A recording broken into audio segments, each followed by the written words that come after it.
I know that dry eyes might sound like a small issue to some people, but if you've ever dealt with chronic dry eye, like the kind where your eyes constantly burn, sting, feel like sandpaper, or even a foreign object is stuck in your eye, then you know it's more than just uncomfortable.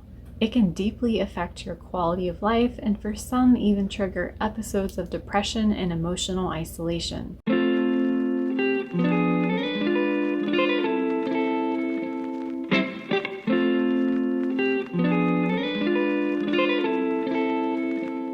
I'm trying to stay strong and get through this recovery. But 2 months after the surgery, 35-year-old Jessica Starr's husband says her struggle with vision and light sensitivity following the procedure led her to take her life. And as heavy as this is, I get it. While my eyes were never to the point of wanting to unalive myself, there were days where my eyes were in so much pain and felt so heavy that the only thing that gave me some relief was closing them. So on those torturous days, all I wanted to do was close my eyes, do some warm compresses, and just go to sleep. So first, let's break down what dry eye even is. There are two main types of dry eye. The first one is aqueous deficient dry eye. That's where your eyes just don't produce enough watery tears, also known as basal tears, from your lacrimal glands. And often it can be caused by something known as Sjogren's syndrome, which is a chronic autoimmune disorder. But that's not always the cause. Sometimes you can even have lacrimal gland failure.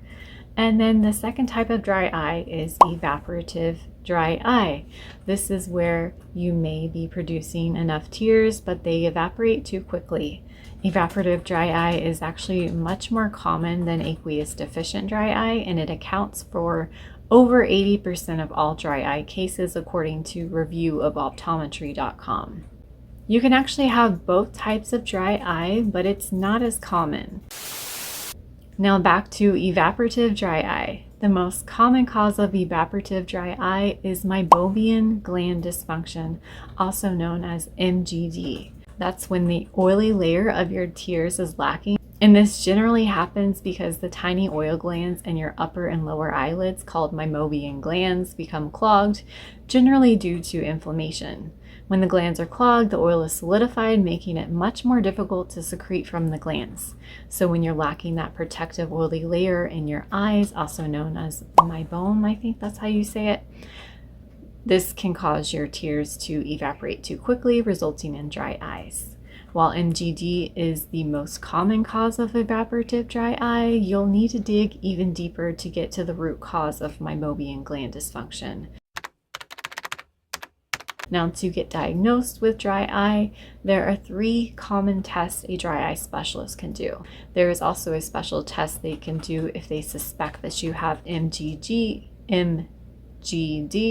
called meibography. Meibography uses a special camera to take a picture of your meibomian glands, and it's weirdly fascinating. And it's also kind of scary seeing a giant blow up of your eyes. It also tracks how many times you blink and whether or not you are fully blinking, which is so important to produce healthy tears and oil. Now, most eye doctors will throw a list of solutions at you that are typically Band-Aids. There's warm compresses or also cool compresses. Warm compresses can be soothing if you have Meibomian gland dysfunction because the heat will melt the thick Meibomian gland oil that's blocked in your glands and help secrete it. You may already be familiar with the Bruder mask, which you heat up in the microwave prior to use, which I'm not a fan of, for one, because I refuse to use the microwave, and 2, the mask would never stay warm enough in the past to give me enough relief. What actually gave me more relief was a cheap USB heated eye mask I found on Amazon. Now, if your dry eye is caused by allergens, you may actually find more relief using a cool compress. Another thing you can do is avoid wearing eye makeup, especially mascara, eyeliner, and eyeshadow, because the makeup particles can actually clog your meibomian glands. You definitely don't want to be putting eyeliner on your waterlines on the bottom or upper. And then we have artificial tears, also known as eye drops, which honestly just mask the symptoms and don't really get to the root cause. Plus, you don't really want to become dependent on them, because by developing that dependency, you may trick your body into thinking that it doesn't need to produce the tears. Then we have autologous serum eye drops. These are basically eye drops that are made from your own blood. While they can be effective for many people, they are not really affordable for the average person. Then we have cleaning your lash line with something known as hypochlorous acid, which is great for keeping your eyes clean and your lash lines clean to kill off the demodex mites, which are those creepy little bugs that live in your lashes and brows and can actually make your eye situation a lot worse. Then we have taking omega-3 supplements. Ideally, you want the 4:1 ratio of EPA to DHA, which can help reduce inflammation. Some people take fish oil, algae oil, flaxseed oil, sea buckthorn oil, but I think the one that has the best ratio for dry eyes is probably fish oil. Then we have moisture chamber glasses. They're kind of silly looking, but they can help keep your tears from evaporating too quickly and give you some relief. Punctual plugs could provide some relief, and if you didn't know, punctual plugs are tiny devices that are inserted into the small opening in the inner lower corner of the eyelids by blocking what they call the lacrimal punctum. These plugs can prevent tears from draining away too quickly, allowing them to stay on the eye's surface much longer. But that doesn't address the root cause, and some people have even reported bad experiences with the plugs, like inflammation or just irritation and even infection. Now, or sometimes they even just come out, and just not a good solution. Now, these suggestions are generally fine and can often provide quite a bit of relief, but if you've been doing them and you're still miserable like I was, you're probably dealing with something deeper. Curing dry eyes isn't a one-size-fits-all because it can be triggered by so many different things, such as allergens, diet-related inflammation, environmental toxins from indoors and outdoors, including mold, fragrances, air fresheners, makeup, pesticides, and so much more. Then we have certain medications such as antihistamines, decongestants, acne medication like Accutane, antidepressants, and even radiation therapy. And then we have LASIK surgery, which you have heard about earlier in this video. Then we have excess screen time, whether you're on your phone, your computer, or your tablet, or just reading something up close. Then we have viral infections such as hepatitis C and HIV. Then we have autoimmune conditions, and the list goes on and on. This is why it's so hard for doctors to give you a permanent dry eye solution. Typically, eye doctors are treating the symptom and not always digging for the why behind it. Alright, so here's how I actually cured my own dry eyes, specifically Meibomian Gland Dysfunction. So for one, I got out of a moldy home. It turns out I had hidden toxic mold in my home and I was breathing it in every day for almost 10 years and I didn't even know it. My body was in a constant state of inflammation, and yes, that included my eyes. So once I got into a safe mold-free space, I noticed that my dry eye symptoms started calming down within weeks, and soon after that, I didn't even have to put on my USB heated mask every night. So inflammation is one of the biggest factors when it comes to dry eye for so many people, whether it's from mold, allergens, an unhealthy diet, toxic endocrine disrupting chemicals and products, prescription medication, and the list just goes on and on. So number 2, I limited my screen time to ensure I was blinking more.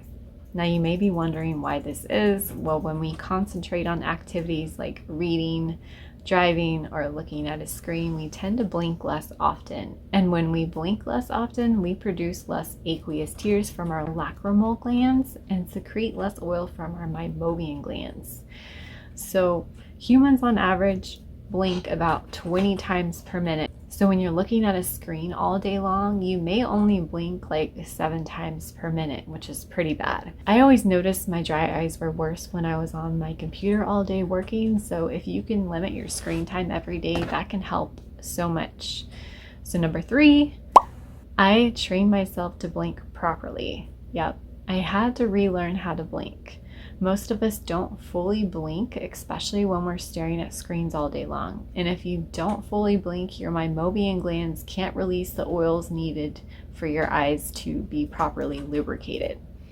I started doing blinking exercises and using an app on my phone to remind me to do the blinking exercises. And one little trick to make sure you're blinking properly is to make sure your crow's feet don't crinkle up when you're blinking. That ensures that you're blinking properly. I also started getting sunlight in my eyes daily. Every day I started going outside the first thing in the morning with no sunglasses, no contacts, just raw sunlight in my eyes.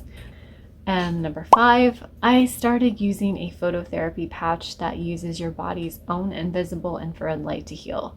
It sounds really crazy, but it's called the X39 patch, and it's been life-changing for me.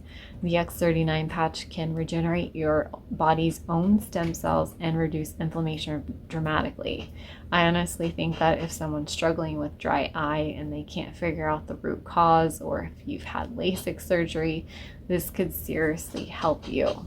I wear the X39 patch daily, and my whole body, including my eyes, just feel better overall. Number 6, I avoided caffeine. I noticed that when I would drink coffee, my dry eyes would get so much worse. So I try to avoid coffee at all costs. Now, while I do have occasional dry eye flare-ups, my symptoms have dramatically improved since incorporating all of these regimes into my daily life. Now, if you've been diagnosed with Meibomian gland dysfunction, you might want to look into other procedures that I'm about to mention, but just know if you don't get to that root cause of your MGD, these will likely just be another band-aid or temporary solution. There's something called BluffX, which can be done at a dry eye specialist. They basically deep clean your lash lines and it removes dry skin cells, and that may be blocking your Meibomian glands. There's also something known as gland probing, which can be done after the BluffX. This is where your Meibomian glands are manually expressed by the eye doctor to remove any thick, unhealthy oil from your glands, causing the blockage. The physician uses a special probe device to clear the opening of a blocked or scarred gland. And then there is LipiFlow. This is an in-office procedure that massages and heats your eyelids in order to unclog your Meibomian glands. It's using heat to melt the oil, which makes it easier to secrete. I actually did this procedure immediately after BluffX, and I will say that it did give my dry eyes a lot of relief for a few months, but after that period was up, my eyes were back to being inflamed until I addressed the root cause of my dry eyes, which was living in a moldy home. Had I done the procedure after getting out of mold, I think I would have benefited from it even more. And then there's IPL, which is intense pulsed light therapy. Now, most people get IPL for like skin issues and hyperpigmentation, but it can also be used close to your Meibomian glands to regenerate them or just melt the oils to give you some relief. There's also radio frequency, which I'm personally not a fan of because of the EMF exposure, but it's out there. So just do your research and go with what feels right. Okay, so I know dry eyes can feel like this never-ending nightmare, but I promise healing is possible. It may initially be extremely difficult to get to the root cause, but I personally believe that any ailment in the body can truly be healed. For me, it was about lowering inflammation in my body by getting out of a toxic, moldy environment and getting a good night's sleep every night, supporting my body with natural sunlight, limiting my caffeine intake, ensuring I was blinking enough and completely, the X39 patches. And I know I didn't mention this before, but I feel like it's imperative. You need to have a positive mindset. If you're constantly telling yourself that you're never going to get better or you're never going to heal, you're putting yourself in a lower state of vibration, and that can absolutely impact your health whether you want to believe it or not. Now, if you're curious about the X39 patch that I mentioned earlier in this video, I'll drop a link below. Obviously, the X39 patch will not solve all of your problems, but just wanted to share it with you because I feel like it's played a major part in my healing journey, and it could definitely help you too. Obviously, everyone's going to be different, And I, of course, haven't mentioned every possible thing that you can do to help cure your dry eyes, just because they're always coming out with new research and technology, and I may not know about it all right now. But I hope that I've given you at least some ideas, and I provoked some thought into addressing the root cause of your dry eye. And hey, if you found this information in this video valuable, please send it to a friend who's struggling too. You never know who may need to hear this today. And I appreciate you for watching, and I would love it if you would subscribe, and I hope to see you next time. Thank you so much.